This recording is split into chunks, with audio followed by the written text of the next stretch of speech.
I start my song as every poet chooses, by calling on the company of muses. Oh, come into my heart, I bid you please. Bless this fresh tablet balanced on my knees. Make sure the fame of this huge contest carries the handiwork of that warmonger Ares to every ear as I set forth the tale of how it was the mice came to prevail over the frogs' amphibian alliance, a feat to emulate the earth-born giants according to the legends men impart. And this is how the battle got its start.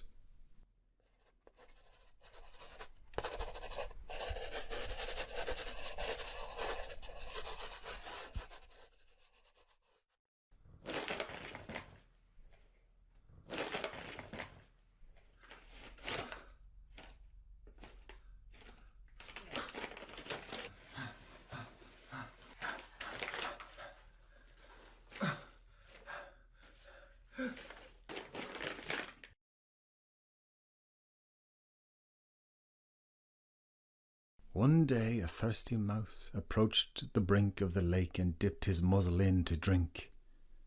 No water could be welcomer or brisker.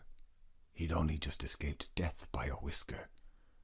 That Bane, the weasel. As he slaked his thirst, a boom-voiced swamp joy spied him and spoke first. Who are you, sir? Whence come you to this pond? Speak, stranger, from what parents were you spawned? Don't lie.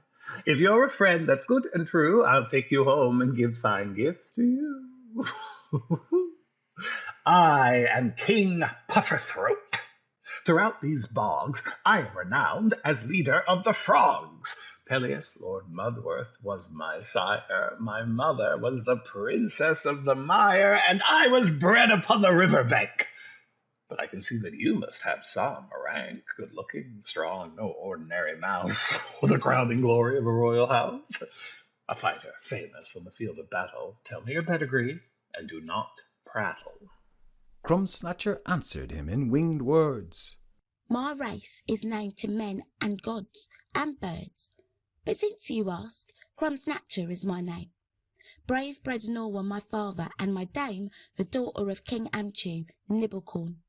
In old wainscoting was I bred and born. She fed me there on figs and walnut meat, and gave me dainties of all kinds to eat. I'm so unlike you. How can we be friends? Our natures are designed for different ends. You live out in the water as you're able, while I'm used to eating from man's table.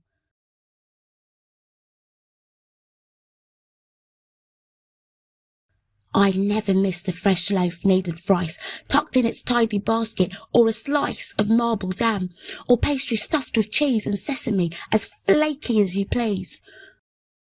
Or liver roped in fat like fine white silk, or cheese that's freshly curdled from sweet milk, or heavenly honey cake that's so divine one whiff makes even the immortals pine. All dishes cooks prepare with every spice, for the banquets of mankind are fit for mice. In battle, I'm brave and don't hold back, but plunge into the thick of the attack.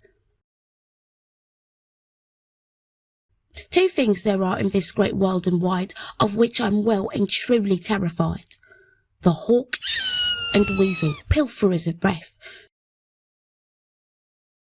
and the trap in whose cruel jaws lies tricks and death. The weasels are the worst, the sort who find you holed up in your hole. I hate that kind. But back to food.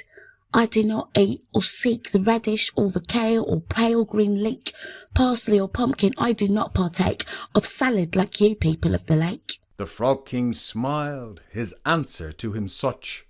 You boast your belly overmuch. We too have many wonders to explore, both in the pond and on the marshy shore.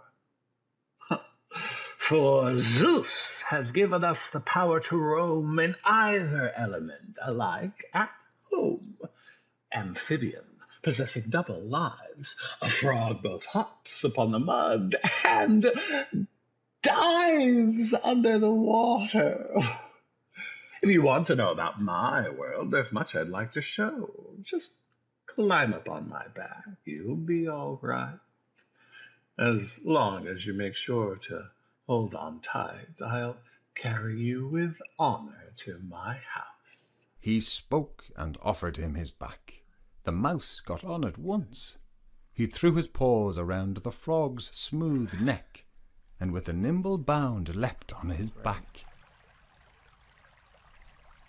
And while dry land was near, he was delighted, and felt no fear, rejoicing in the frog's smooth, easy stroke. But when the wine-dark waves began to soak him to the skin, he wept tears and bewailed his dismal change of mind and luck, and quailed.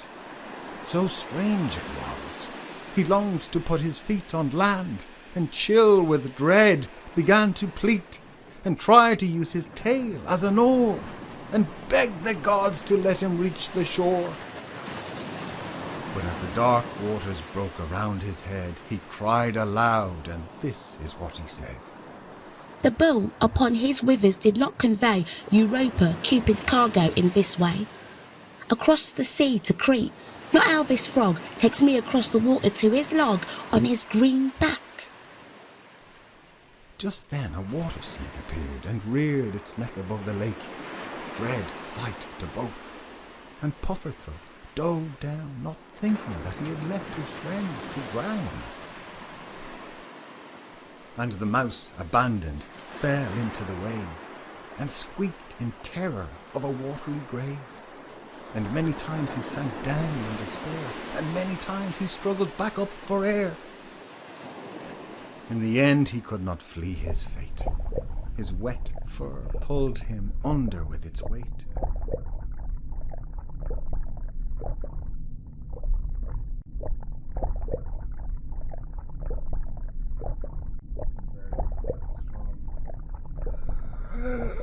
And sinking, he cried out one last time. Oh, frog, ye shall be punished for your crime. Ye shrugged me from your back, base trickery, as from a rock a sailor wrecked at sea. Villain, were we on land I would have won, at boxing, wrestling, any distance run. But you misled me, cast me in the water. God has an eye for justice, and my slaughter will not go unavenged. You'll pay the price. You won't escape the army of the mice.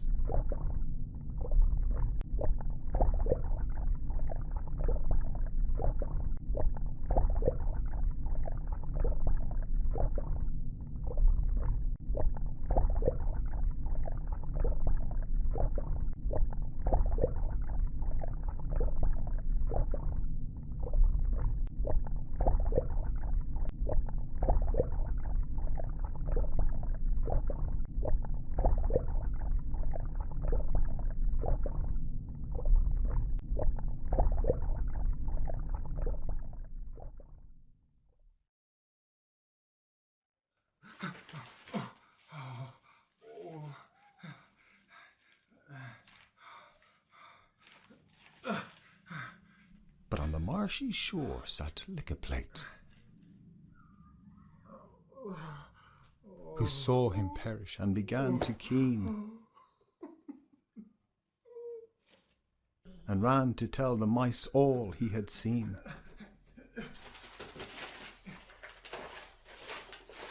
You heard about Crumb Snatcher? And when they learned about the fatal bath, the mice were all seized with a dreadful wrath, and bid their messengers to tell each mouse to meet at daybreak at Bread-Gnawer's house, the father of that poor corpse on the pond which floated belly up, and lay beyond the shore's reach in the middle of the deep. At dawn the mice arrived with hasty creep. Oh, friends, though it may be I've suffered worst at the webbed hands of the frogs, I'm just the first. They mean harm to you all, but woe is me, for now I have no sons who once had 3. One child I had the hateful weasel stole, snatching him when he strayed outside the hole. The second, cruel men lured to his doom. They'd set a strange device out in the room, newfangled, crafted out of wood to snap. Oh, bane of mice, contraption called the trap. And then, beside these two, I had another, the favourite of me and his dear mother. That third son, Pufferthroat has taken down. I am no murderer. Did neither slaughter a mouse nor see one drowning in the water. He dragged him out upon the deep to drown. No doubt the mouse was clowning by the lake and trying to swim like us, drowned by mistake. And now these wicked mice besmirch my name with crime, a frog, all innocent of blame. Come, let's equip ourselves from head to toe in splendid arms and march against the foe. Come then, let us discuss how to destroy these wily mice and how to best deploy our forces. I think we should arm ourselves and muster on the bank right where it shells, and as the army charges, we should each take hold of the nearest mouse within our reach, and seizing him by the helmet, pitch him down into the lake. In this way we shall drown the sinkers. Then we shall erect with pride a monument to our glorious mouse-a-side.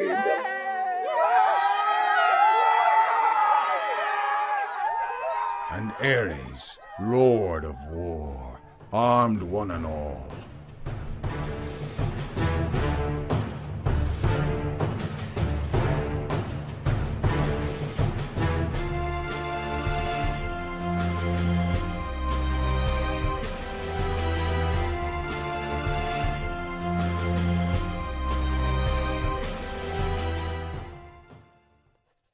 Zeus called the gods up to the starry skies, and bid them look down at the enterprise.